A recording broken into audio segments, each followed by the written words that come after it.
Sir నమస్తే sir. First of all thank you so much sir. మీరు క్యాబినెట్లో క్లియర్గా చెప్పారు ఇట్స్ నాట్ ఏ టూర్ అని.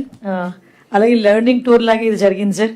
డే ఫస్ట్ స్టార్టింగ్ మేము దిగిన తర్వాత అరౌండ్ 11 o'clock మాకు స్టార్ట్ అయిన జర్నీ.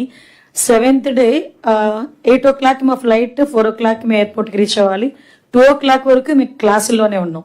అంటే చాలా మంది ఏంటంటే ఇదేదో ట్రిప్, ఎంజాయ్మెంట్ ట్రిప్ అది ఇది అని మాట్లాడారు కానీ కంప్లీట్ లెర్నింగ్. షాపింగ్ కూడా పోలేదు అది సార్. కంప్లీట్ గా ఎవరు మాట్లాడినా ముస్తాఫా షాపింగ్ లేకపోతే రారు ఇండియాకి. అసలు no shopping sir. Study tour ని కానీ మేము చాలా బాగా ఎంజాయ్ చేసాం. అట్ ద సేమ్ టైం బాగా నేర్చుకున్నాం sir. First of all me guidance లో ఎస్పెషల్లీ నేను చెప్పదలుచుకుంది ఏంటంటే 1 or 2 points అరౌండ్ 2 minutes తీసుకుంటాను.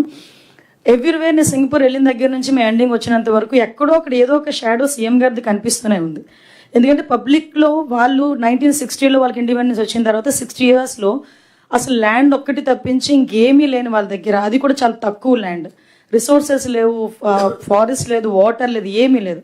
అంటే అన్నీ క్రియేట్ చేసుకొని బికాస్ ఆఫ్ పబ్లిక్ పార్టిసిపేషన్ ఏదైతే ఉందో దాంతోపాటు పబ్లిక్ ట్రస్ట్ అనేది వాళ్ళు క్రియేట్ చేసుకొని ఐ వీ కో అని ఒక 3 నినాదాలతో వాళ్ళు వెళ్ళే పరిస్థితి. కానీ ఎవ్రీథింగ్ టు ఎవ్రీథింగ్.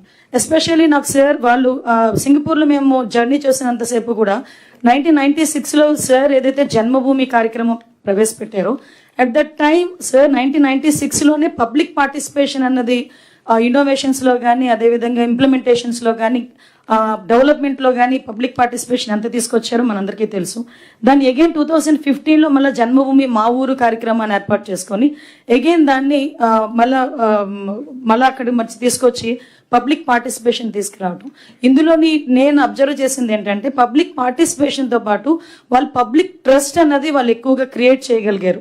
అందువలన వాళ్ళు మేజర్ వేలో వాళ్ళు సక్సెస్ అవ్వగలిగారు అన్నది మాకు కొంత అవగాహన ఏర్పడింది. ఈ పబ్లిక్ ట్రస్ట్ కూడా వాళ్ళు ఎలా క్రియేట్ చేశారంటే వాళ్ళు డిఫరెంట్ టైప్ ఆఫ్ కమ్యూనిటీస్ అక్కడ వాళ్ళ దగ్గర ఉండటం, ఆ కమ్యూనిటీస్ అందరినీ కూడా ఒక దగ్గర చేర్చి, ఇందాక మన సత్యకుమార్ గారు చెప్పారు, ఒక దగ్గర చేర్చి అక్కడే వాళ్ళు రీక్రియేషన్స్ కానీ వాళ్ళకి ఏ డెవలపింగ్ యాక్టివిటీస్ గురించి చెప్పడం కానీ కమ్యూనిటీస్ ఎంగేజ్మెంట్ చాలా ఎక్కువగా. అంటే ఫర్ ఎగ్జాంపుల్ ఒక community leader what ever it, ఇప్పుడు ఒక ఇంప్లిమెంటేషన్ గవర్నమెంట్ నుంచి తీసుకెళ్లాలి అనుకునేటప్పుడు ముందుగానే పబ్లిక్ని మోటివేట్ చేశారు, పబ్లిక్ని దాన్ని అడాప్ట్ చేసుకునేటట్టుగా చేశారు, పబ్లిక్ నుంచి ఫీడ్బ్యాక్ తీసుకున్నారు, దెన్ వాళ్ళు ఇంప్లిమెంట్ చేశారు. సో ఆటోమేటిక్గా ఆ సక్సెస్ అనేది సాధించారు. మా డిపార్ట్మెంట్ వైజ్గా చూసుకుంటే ఒక బ్యూటిఫుల్ థింగ్ మనందరం కూడా ఇంతకు ముందు తెలుసు, మనకి ఎన్సీసీలు ఎన్ఎస్ఎస్లు ఎంత బలంగా పనిచేసేవో మనకు తెలుసు. వీళ్ళ దగ్గర కూడా +2 అయిన తర్వాత డిసిప్లిన్ అనేది మెయిన్ కావాలి. కాబట్టి ఆ డిసిప్లిన్ క్రియేట్ చేయడానికి +2 అయిన తర్వాత కంపల్సరీగా ఒక 2 years వాళ్ళు డిఫెన్స్ కోచింగ్ తీసుకోవాలి. అలాంటిది ఇప్పుడు దయచేసి ఇక్కడ కలెక్టర్స్ అదేవిధంగా హెచ్ఓడీస్ అందరూ అన్ని డిపార్ట్మెంట్స్ హెచ్ఓడీస్ కూడా ఉన్నారు. దాన్ని ఏ రకంగా మనం ఇంప్లిమెంట్ చేయగలము అది కూడా ఒక సర్టిఫికేట్ కోర్సు లాగా మన మంత్రి గారు నారా లోకేష్ గారు కూడా నిన్నే చెప్పినప్పుడు కూడా మాట్లాడారు సార్ కూడా ఎన్సీసీని ఎలా ఇంప్లిమెంట్ చేయాలి, మళ్ళీ తిరిగి ఎలా ఇంప్లిమెంట్ చేయాలి, దాని మీద కూడా ఒక కార్యాచరణ పెట్టుకుంటే ఒక మంచి అంటే ఒక డిసిప్లిన్ జనరేషన్ని మనం ఇవ్వగలం అన్నది నా opinion. At the same time ఎందుకంటే అక్కడ క్రైమ్ రేట్ అంటే ఒక పోలీసింగ్ నుంచి అక్కడ ఒక చాలా బ్యూటిఫుల్ వర్డ్ మేమందరం కూడా నవ్వుకున్నాం. ఎంతమంది పోలీసులు అని అడిగితే ఆ రోజు సత్యకుమార్ గారు అన్నారు కూడా, వాళ్ళు నవ్వుతున్నారు అనమాట ఎంతమంది పోలీస్ అంటే. నువ్వు ఈ క్వశ్చన్ అడుగుతావని తెలియక వాళ్ళు ప్రిపేర్ అయినట్టు లేరు అన్నారు మన రెవెన్యూ మినిస్టర్ గారు. బట్ వాళ్ళు ఏం చెప్పారంటే అరౌండ్ 20,000 పోలీస్ ఉంటారు, బట్ పోలీసింగ్ మాత్రం 20 lakhs పీపుల్ చేస్తారు అన్నారు. అంటే ఫ్రమ్ పోలీస్ టు పోలీసింగ్ అంటే పబ్లిక్ని కూడా వాళ్ళు పోలీసింగ్ సిస్టంలోకి ఎలా తీసుకొచ్చారు, ఎలా మోటివేట్ చేశారన్న దానికి వాళ్ళకి ఎగ్జాంపుల్గా ఒక వర్డ్ చెప్పారు.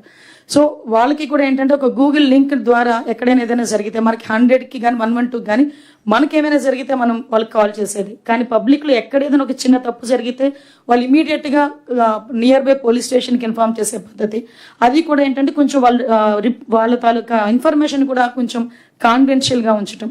నాకు ఇంకొకటి ఏంటంటే బాగా నేను ఇన్స్పైర్ అయింది లీగల్ సిస్టమ్. అంటే మన దగ్గర అప్పీలింగ్ అథారిటీ చాలా ఈజీగా ఉంటుంది, కానీ వాళ్ళ దగ్గర అప్పీలింగ్ అథారిటీకి వెళ్ళేటప్పుడు కంపల్సరీగా న్యూ ఎవిడెన్స్ని వాళ్ళు క్రియేట్ చేయగలిగితేనే అప్పీలింగ్ అన్నది ఉంటుంది, అదర్వైజ్ నో అప్పీల్. సో అది కనుక జరిగితే అలాంటిది ఏదైనా మనం ఏదైనా సెంట్రల్ గవర్నమెంట్కి కూడా మీ అందరి సహాయ సహకారాలతో ఒక నోట్ ప్రిపేర్ చేసుకుని మనం కనుక ముందుకు వెళ్ళగలిగితే చాలా కోర్టు కేసెస్ని మనం తొందరగా చేసుకోవచ్చు. అట్ ద సేమ్ టైం పబ్లిక్కి కూడా ట్రస్ట్ వస్తుందని ఒక నమ్మకం అయితే ఉంది. ఒకటి ఏంటంటే మేము చాలా గర్వపడుతున్నాం, గౌరవ ముఖ్యమంత్రి గారు ఆధ్వర్యంలో మేము పనిచేయటం, ఒక విజనరీ నాయకుడు ఆధ్వర్యంలో మేము పనిచేయటం, దట్టు సింగపూర్ వరకు వెళ్ళి ఏదైతే లెర్నింగ్ టూర్ ఉందో దాంట్లో ఉన్న ఇంప్లిమెంటేషన్స్ అన్నీ కూడా గౌరవ ముఖ్యమంత్రి గారి ఆధ్వర్యంలో మీ అందరితో చర్చించి 90 days ప్రోగ్రామ్. ఇక్కడ ఒక విషయం చెప్పాలి సార్, రోజంతా తిప్పేవారండి, రోజంతా క్లాసులు చెప్పేవారు, నెక్స్ట్ డే మార్నింగ్ తీసుకెళ్లి ఇవాల్యుయేషన్ చెప్పేవారు సార్. దాన్ని మీరు ఏం నేర్చుకున్నారు రాసి చూపించండి మాకు అని. అది రాయటమే కాదు, ఒక పేస్ట్ చేసి దాని గురించి మేము ఎక్స్ప్లెయిన్ కూడా చేయాలి. సో 7 days కూడా ఇదే కార్యక్రమం జరిగింది. అంటే ఏదో తూతు మంత్రంగా వెళ్ళాము, ఏదో చూపించారు తీసుకొచ్చేసామన్నది కాకుండా అక్కడ నేర్చుకునేది, ఇక్కడికి వచ్చిన వెంటనే సార్ ఏంటంటే కామన్ రిపోర్ట్ ఒకటి, ఇండివిజువల్ రిపోర్ట్ ఒకటి, ఈ రెండు కూడా మేము సబ్మిట్ చేయడం జరిగింది. Sir thank you so much sir for this opportunity. మేము మీ విజన్కి అనుగుణంగా పనిచేయడానికి ప్రయత్నం చేస్తాం సార్. Thank you.